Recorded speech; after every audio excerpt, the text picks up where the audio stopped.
Good afternoon, everybody, and welcome to Transcending Together with Julianne, Lee, and Rachel. Yeah, no, I just think that last point about kind of what you were saying, Karleigh, about people needing to look internally at themselves is super interesting. And it's something that I have a lot of conversations about with my friends. I was actually having this conversation with a friend the other evening and just saying, I think what where a lot of transphobia is coming from is fear, but that's something that you need to work through.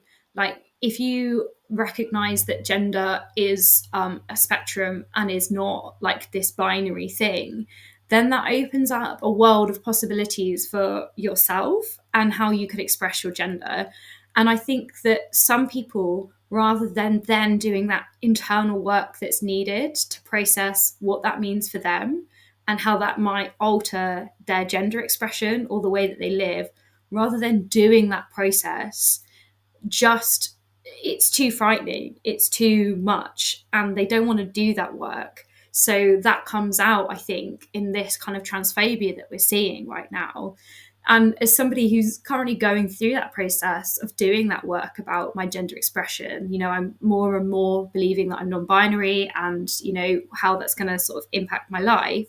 It's not an easy process. It hasn't been sunshine and rainbows, and it's been painful and difficult sometimes to actually think, oh, if I am non-binary, and I want to express my gender in a way that's more who I am, like, that's going to have implications for my life. That's going to have implications for my relationships, particularly with my family.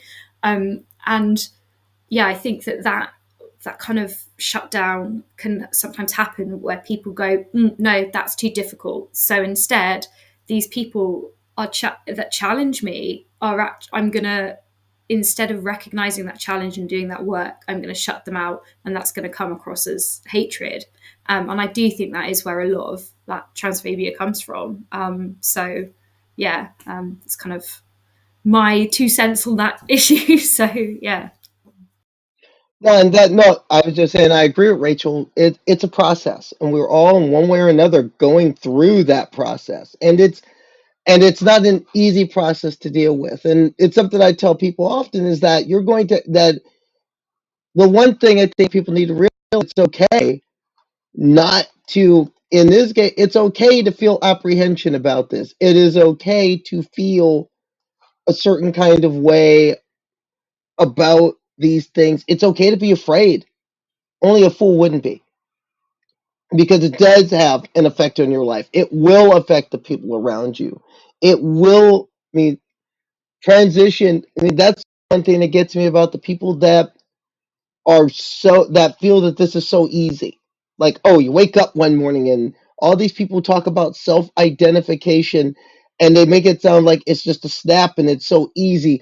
This is, in my own experience, this was the hardest, most one of the hardest, most difficult things I had to do in my life, is have this reckoning.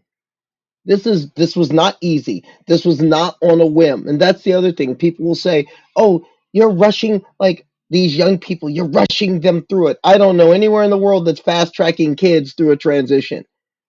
This is a glacial, difficult process for anyone. Anyone who comes up to you and says, "Oh, rapid onset gender dysphoria," they're not a serious person. Stop talking to them. They have no idea what's happening here. They have no idea the decisions they're being made. A good example, a perfect example, is Emily Bridges. Do you really think Emily Bridges made this move for herself and her well-being on a whim? Think about what that young woman left on the table to pursue her truth.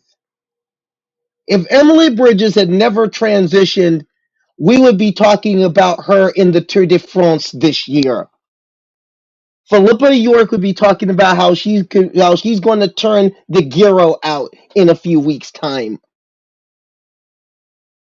We would be talking about medal hopes for Paris right now.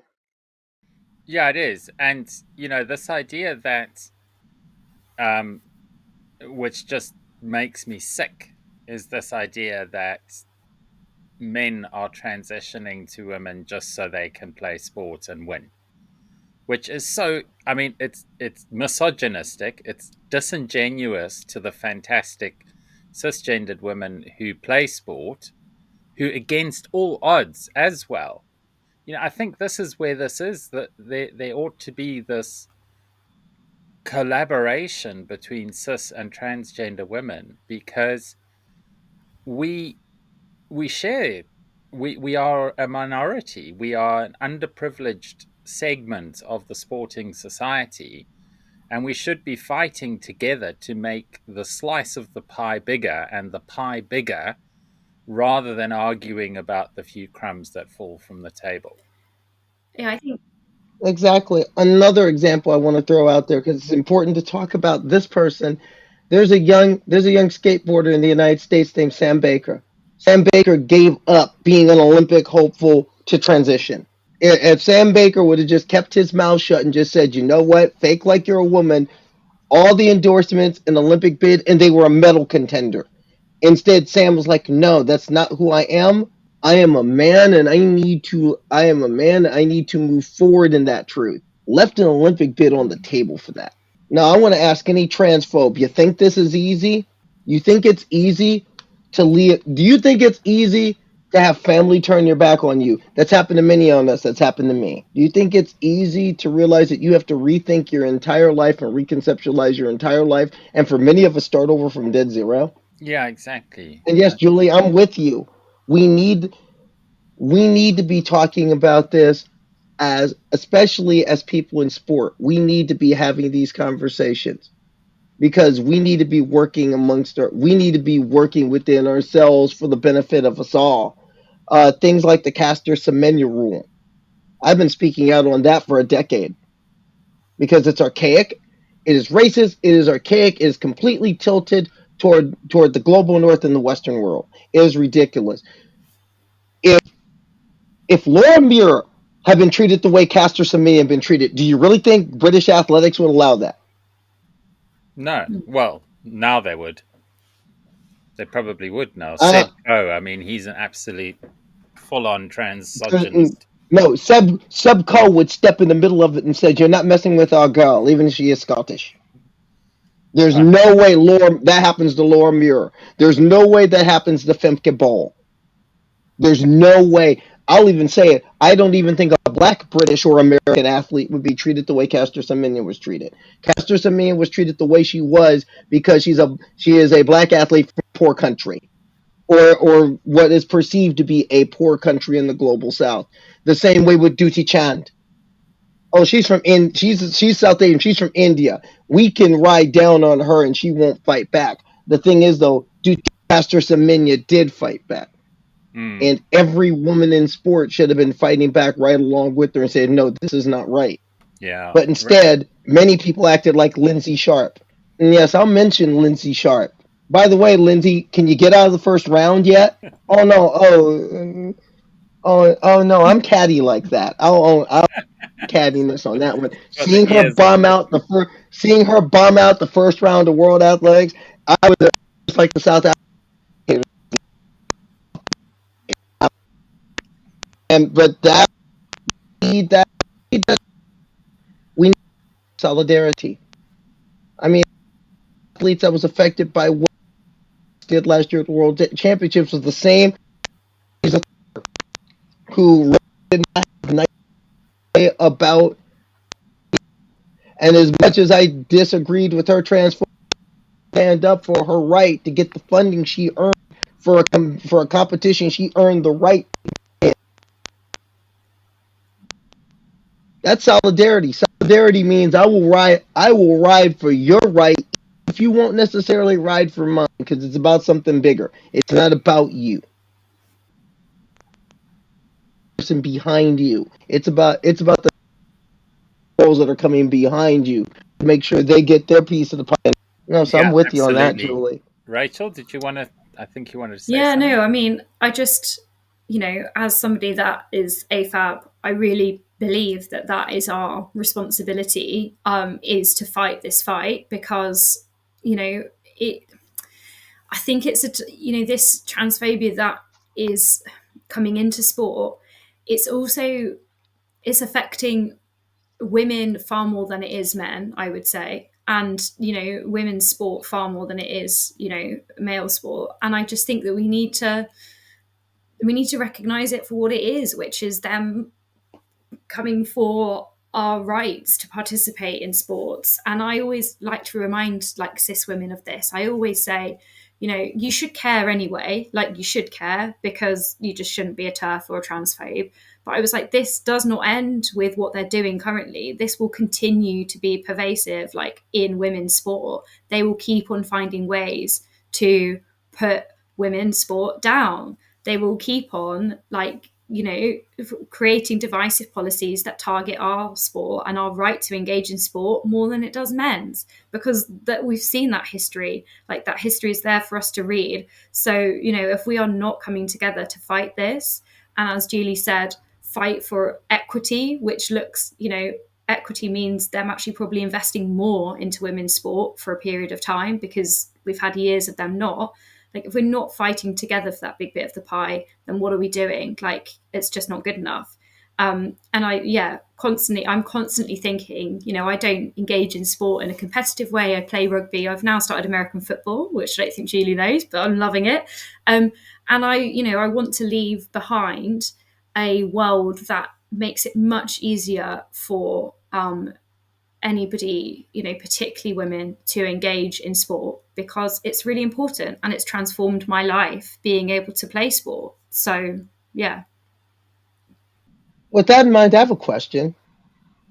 And since you both live in the UK, you're at the center of it, you maybe give me an answer. Picking on Park Run. Why? Why are they picking on Park Run? I know. There's no medals. There's no money. There's no. It's like you run. I mean, I don't run a lot.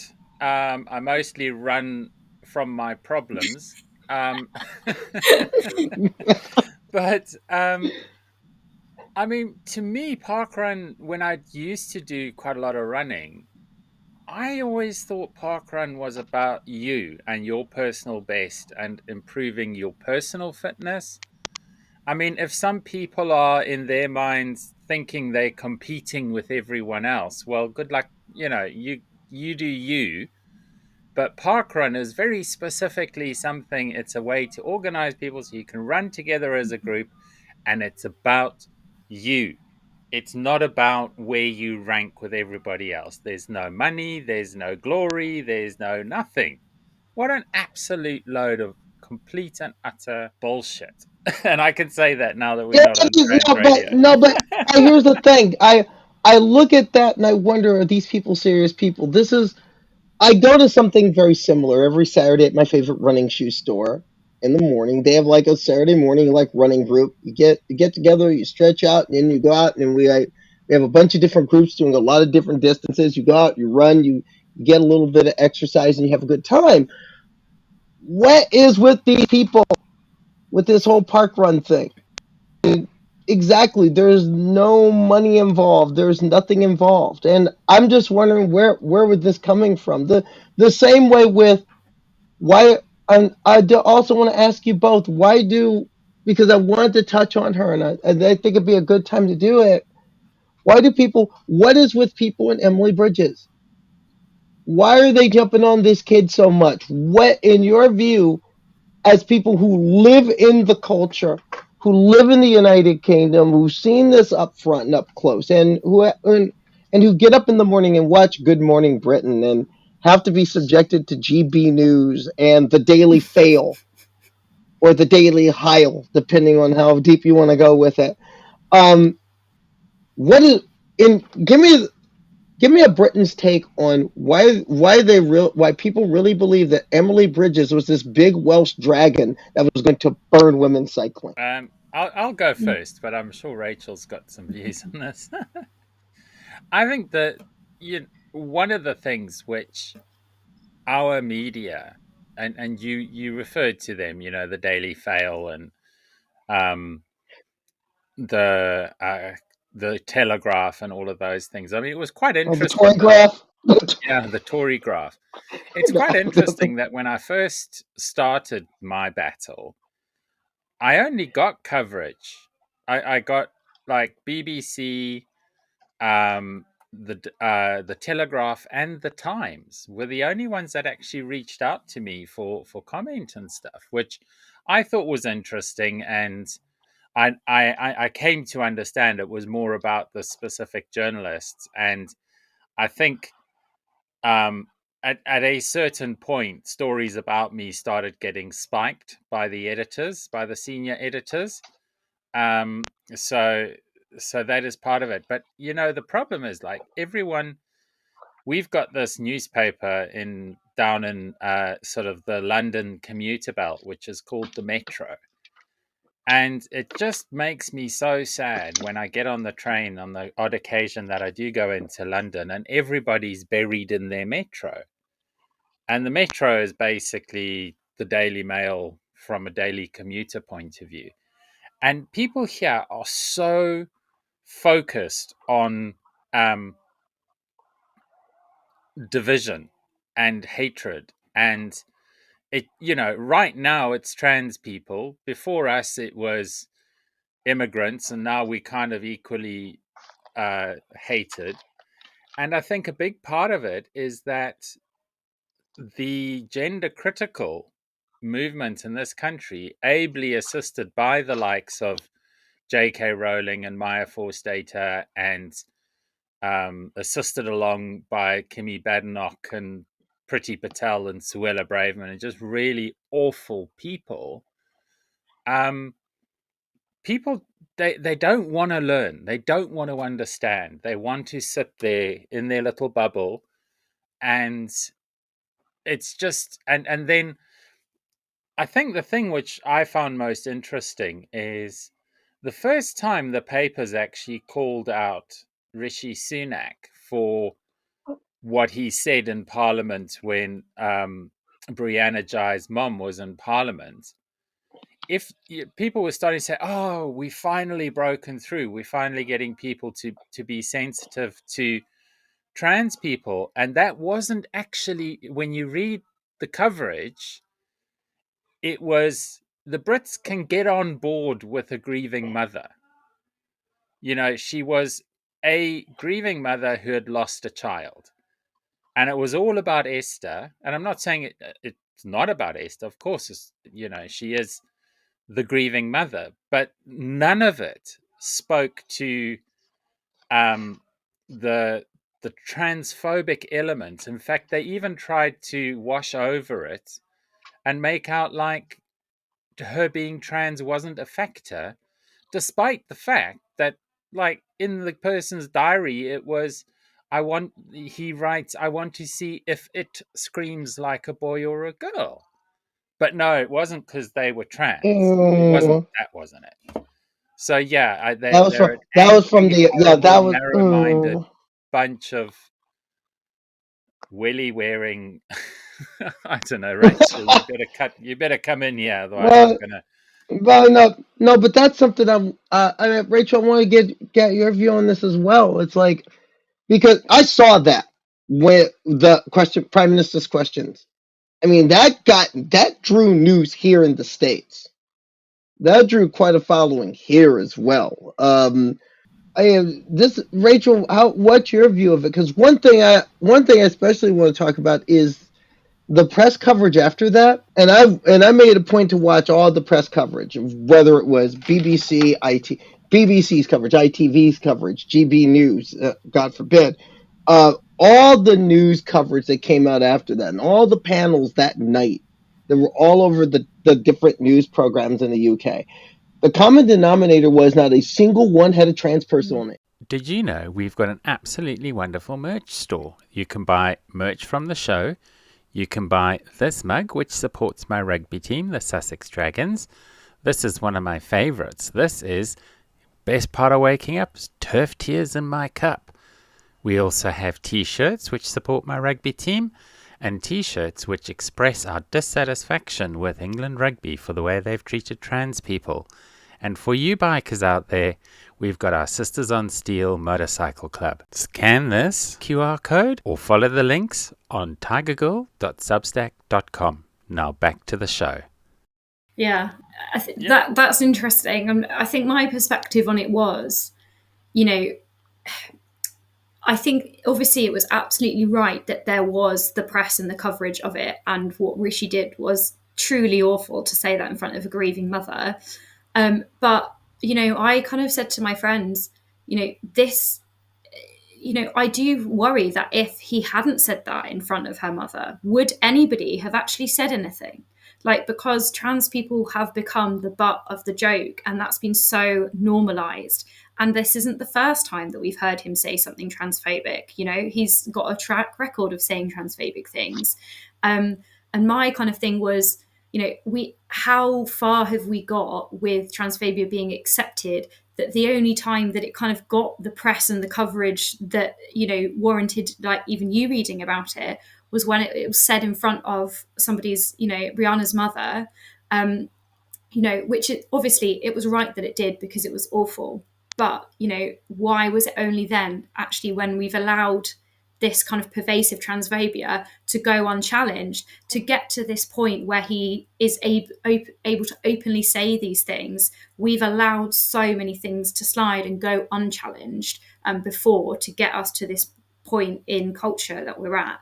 And I think, to be honest with you, the media in the UK has got a lot to answer for. And we know, it doesn't take long to realise how many of the papers Murdoch owns, and we know that he's an awful human being. So I think we have a media in this country that I think is very monopolised and controlled by the right-wing kind of government, and they are just allowing these things to be said. And the fact that they're publishing so many stories about the trans community that are negative, that is feeding this kind of, I would say, this kind of culture war that seems to be happening, in the moment. And I think that, as Julie quite rightly pointed out, the Tory party have a habit, I think, of when things go wrong and when they've fucked up, which they have, the state of our country at the moment is awful. They just blame it on a community instead, so that they can push the blame away from themselves. And I think, we've seen that with immigrants, and we're now seeing that with the trans community. So, yeah. So that's why they're blaming us for Brexit. Yeah, Brexit, it was Felix Fern's fault. Yeah, Monroe Bergdorf, that's why you have Brexit now. No, they don't apologise for Brexit, because they maintain it's all going swimmingly. Yeah, we're getting pints of wine. That Katie Montgomery, that led to Brexit. Okay. Yeah, it's I think the other part of it, which, if you look at what's going on over your side, so I'm going to throw it back over the pond here with the nonsense that's been going on in Georgia with Fani Willis and Nathan Wade, and how, good Lord, those attorneys stood there with a straight face and are calling them out for an inappropriate relationship, when just look at what their effing client did.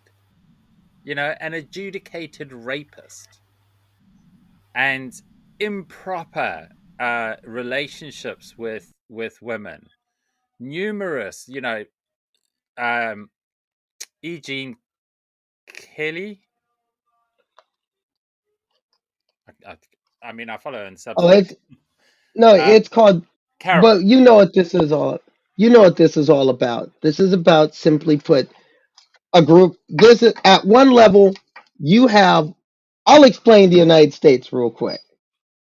You see, in the United States, especially among the Bible thumping crowd, because and that Bible thumping crowd is funding a lot of the transphobia you're seeing in Britain. And the Sunday Times has done stories on this. Guardian's done stories on this. This is all over. This has been over the British press as well. on how groups like Turning Point and Focus on the Family and the Heritage Foundation are funding British transphobia. I mean, the Women's Liberation Front, they're funded by the Heritage Foundation. The Women's Declaration International, they're funded by some of the biggest evangelical Christian groups in the United States. Interesting. Feminist being funded by people who believe The Handmaid's Tale is a textbook. What you're seeing here is you're seeing this cabal of Bible thumpers, these evangelical Christians who so want power and realize that by themselves, straight up, they're not getting it. They found a vessel. They found Donald John Trump. And Donald John Trump is about as unchristian and this man probably has never sat in a pew in his life, but he is the choice of Jesus. Yeah, because you have to understand with evangelical Christians, they have a belief that God is okay with a little white lie as long as the lie is little and the person telling it is white.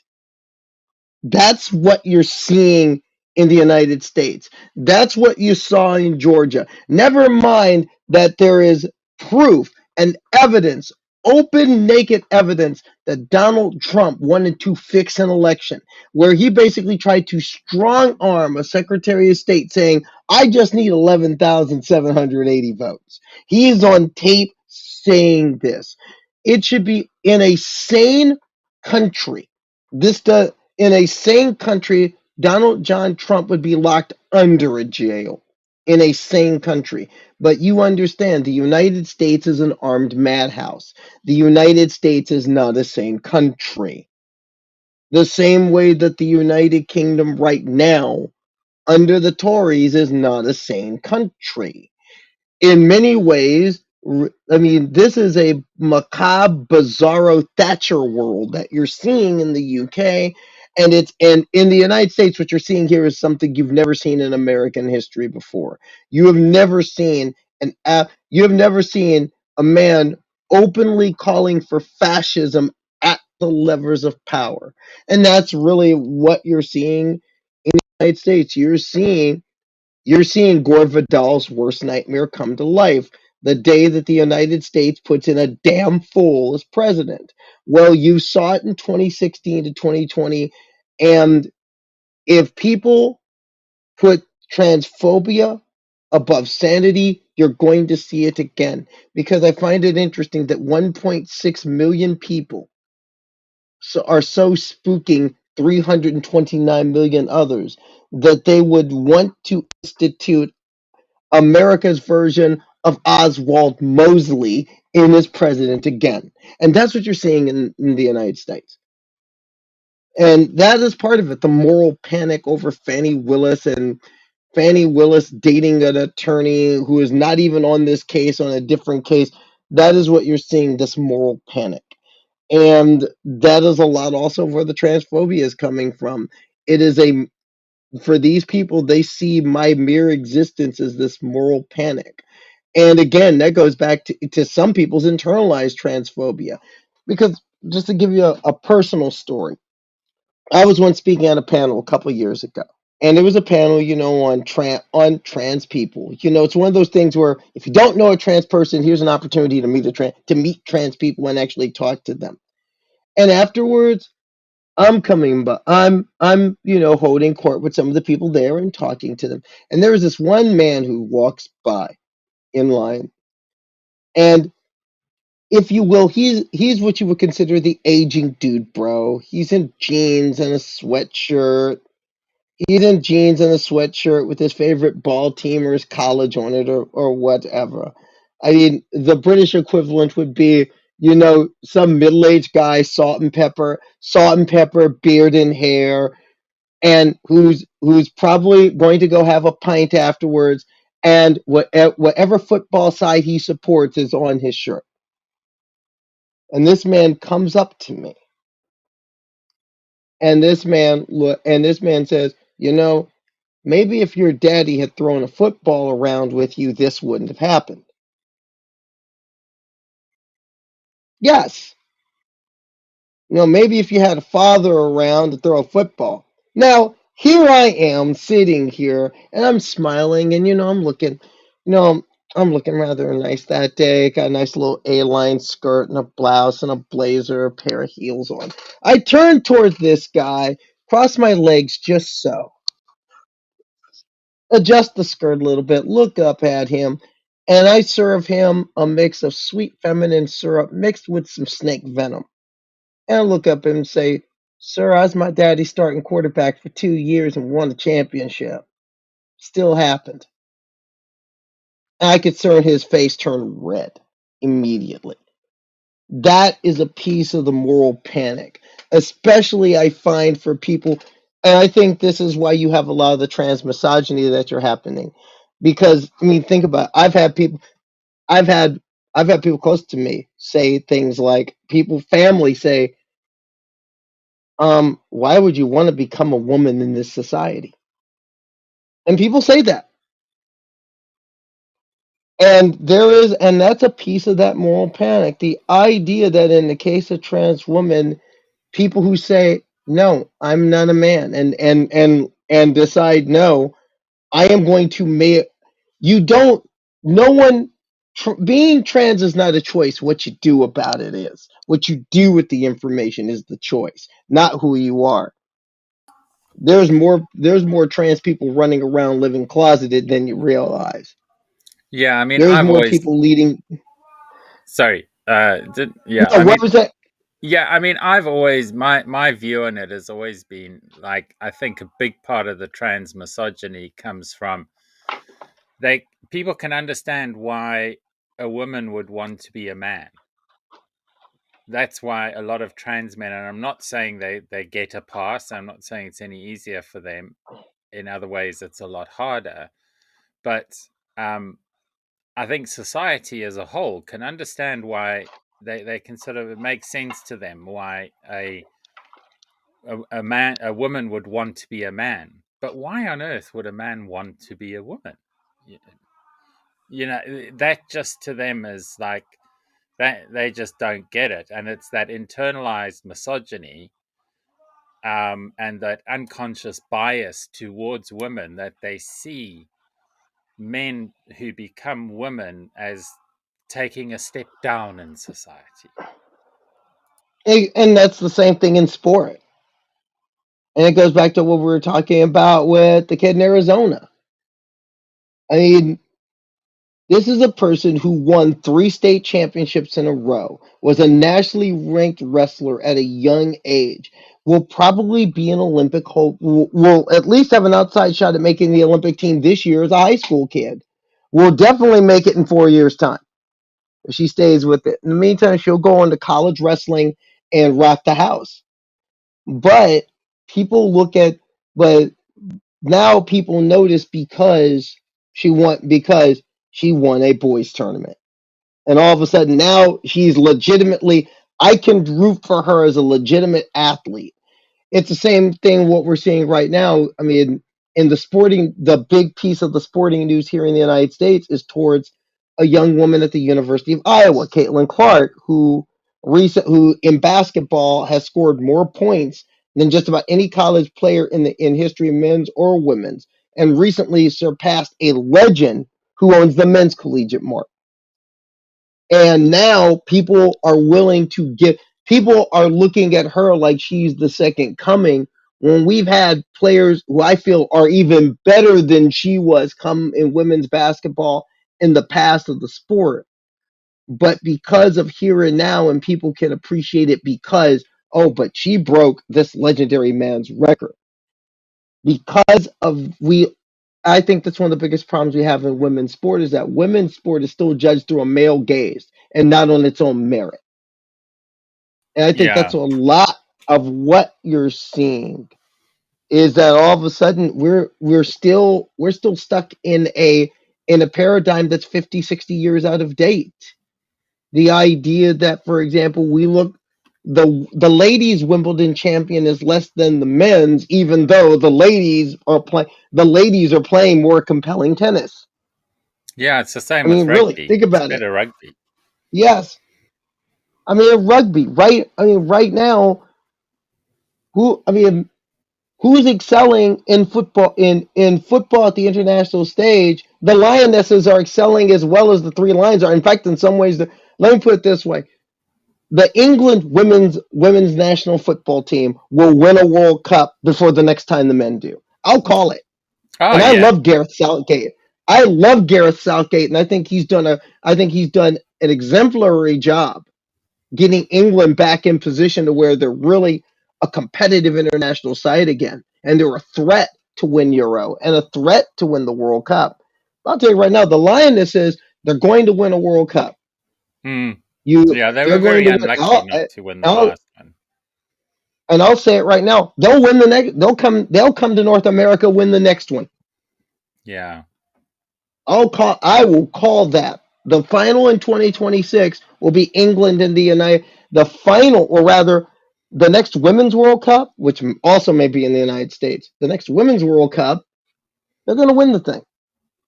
And I hope that people really get behind it the way that they got behind things at Euro 2020. Well, the way fans got behind it. The FA still has to get on board.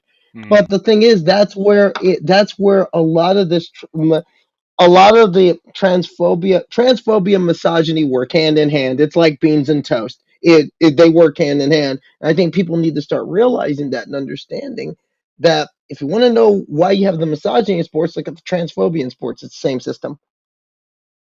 And when people stop looking at sport in a male through a male gaze and just start looking at sport for what it is, when we start celebrating women in sports on their own merit and quit trying to bring the whole men's angle into it, it'll be better for sport and also it'll be better for society. Amen to that. And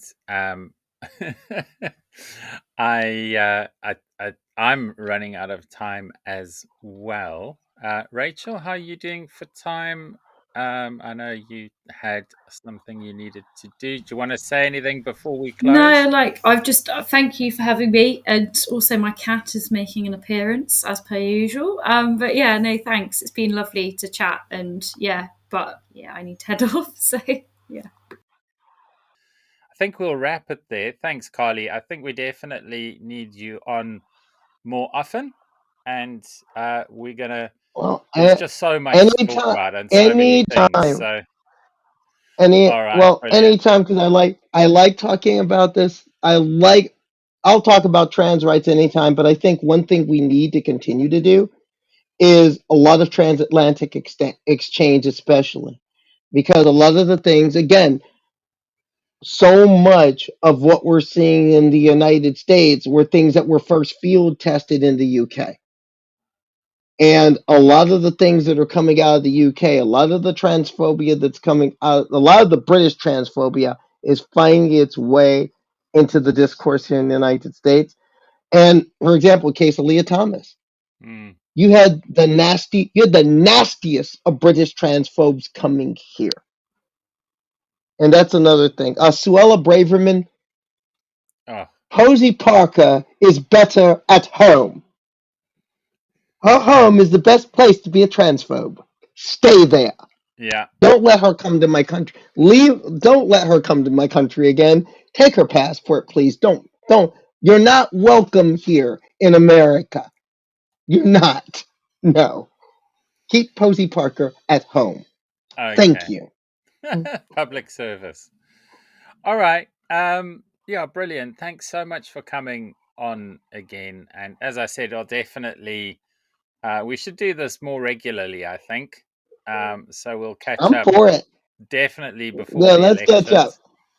elections. Let's see what happens there. And we're going to have ours before yours. So I'm sure we'll have Well, lots to let me talk put it about. this way. If you do a thing when they call a general election, I'm in because I haven't missed watching a British general election since 1992. Yeah, they can be fun. They can be a lot of 92. That was real fun because I was on a newspaper internship in Colorado, and there were a couple of exchange students from the UK. We actually had bet. I actually placed my first bet because this was early days of the internet. I actually had a bet I actually won some money on that election. Oh, well done. I actually I bet on John. I said like I bet on John. I placed a bet down on John Major. 150 pounds. Yeah, I mean, he wasn't great, but we could do with more statesmen like that again, not this Well, current mob. All right, well, babe. that's what you have in this country. But hey, you got to go. I mean, it's the same thing here. There's no statesman in the U.S. anymore either. Yeah. All right, we'll chat soon, hey? Thanks so much again. Okay. Yes. Thank you. You have a good day now. Take care. Bye.